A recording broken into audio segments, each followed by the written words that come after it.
The rumbling is over now, but were the Marleyans right?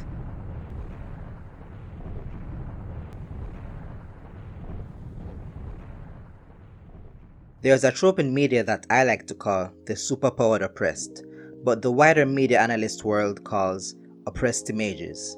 Essentially, this idea is that there is a group of people who have special abilities that mark them as different from other normal people, and they are oppressed for it. A good example of this is the mutants of X-Men lore. A newer one though is the Eldians of Shingeki no Kyojin, aka Attack on Titan. It's a fun idea, but it breaks down when you think about it, and it's arguably problematic. X-Men is probably my first time seeing this trope, back when I was still a little Ken. There are lots of issues that X-Men raises that makes it a clear allegory for oppression. The mutants are hated for abilities they have that are natural to them, that they can't just not have. Have you tried not being a mutant? There have been stories about mutant registration and extermination efforts, families not understanding what it means to be a mutant so much. If anything, it probably does stretch itself a little too thin with its allegory. There's a scene in X-Men The Last Stand when Mystique says, "I don't answer to my slave name." This is of course a reference to Muhammad Ali saying something very similar. Why do you insist on being called Muhammad Ali now? That's my original name. That's a black man name. Cassius Clay was my slave name. I'm no longer a slave. While mutants in the Fox movies have definitely been through a lot, I don't think they have ever been enslaved. So as a black man, hearing this line spoken by a white woman always rubbed me the wrong way. Anyway, I think the mutants of X-Men are the quintessential embodiment of this trope.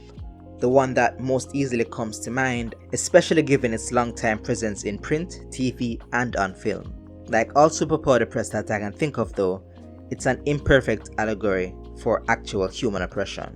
One of the major aspects of oppression that I have seen is the justification for it, which is usually founded on untruths. While Africans were being enslaved during the transatlantic slave trade, there were false beliefs being spread, like the big Mandingo stereotype, the supposedly smaller skulls and brain sizes of Africans having higher pain tolerance, and more.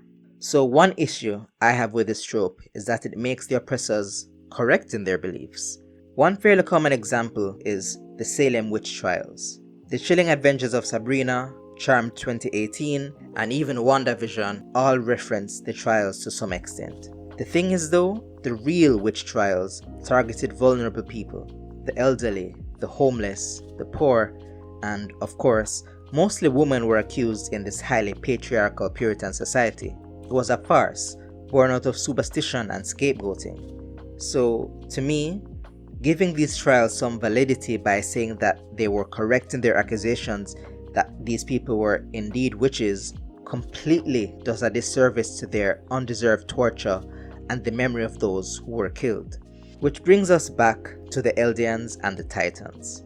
With the use of internment camps and identifying armbands reminiscent of the ones Jews were forced to wear under Nazi rule, Shingeki no Kyojin makes some clear allusions to the Holocaust. Marley is Nazi Germany and Eldia is the Jewish community. Again though, this allusion is arguably in poor taste. First of all, Eldia was historically ruler of Marley before the tables turned. Second, like the witch trial references mentioned earlier, the Marleyans are right. The Eldians do have the power to destroy and control, just by virtue of who they are. You see, oppression is often, if not always, bolstered by some falsehoods about the oppressed group.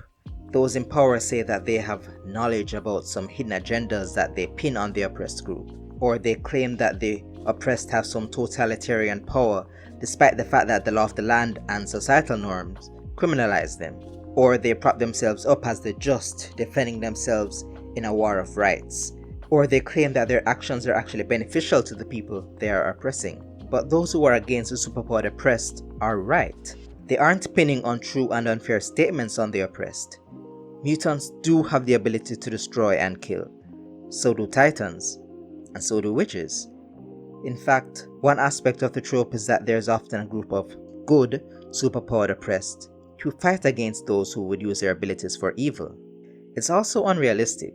With what mutants can do, with what witches can do, with what titans can do, they are more than capable of defending themselves against people who would try to oppress them. There would be no reason to be in hiding. And the thing is, oppression comes from a place of power.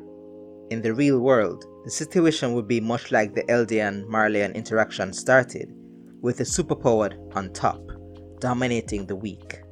This is how it has been throughout humanity's history, with those who control more wealth, resources, and manpower dominating those who don't. The superpowered would not be oppressed. They would most likely be the oppressors, especially if they pool their powers together as the elites and powerful of our world often do. So the question you might be asking is, can this trope be done less problematically? Maybe? I would say that the story that has come closest to doing this trope might well be Book 1, Heir of The Legend of Korra. From very early, we see that society is set up to keep Benders in power. Benders are the police force of Republic City, and the city's council seems to be exclusively comprised of Benders. Not to mention the criminal underworld, which is likewise ruled by Benders. It's with this established that we see Amon introduced. He twists and manipulates, managing to rally his equalists who are tired of being oppressed by the bending elite. With their technology, guile, and Amon's ability to take bending away, they start a revolution to equalize the world by making sure no one has bending. Of course, this isn't a perfect example because the equalists operate in the shadows for the most part and are themselves the downtrodden, the lower class. The benders are afraid of being toppled, of losing their upper hand in society. Their oppression, if it can be seen as that, is short-lived and dependent on the fear of being made like everyone else. But maybe it shows that it probably can be done if enough care and effort are put into it.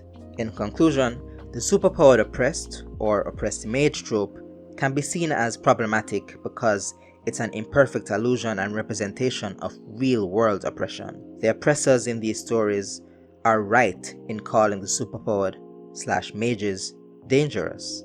They often are, even despite their own best efforts. In other words, the propaganda of the oppressors is right, which makes it an irresponsible reference to real-world oppression, in which the exact opposite happens. Thanks for watching. Please leave a like or dislike if you thought this was nonsense. Also, let me know your thoughts in the comments below. And be sure to subscribe to bring me closer to my goal of monetization. I've been Ken Kwame, and I'll see you next time.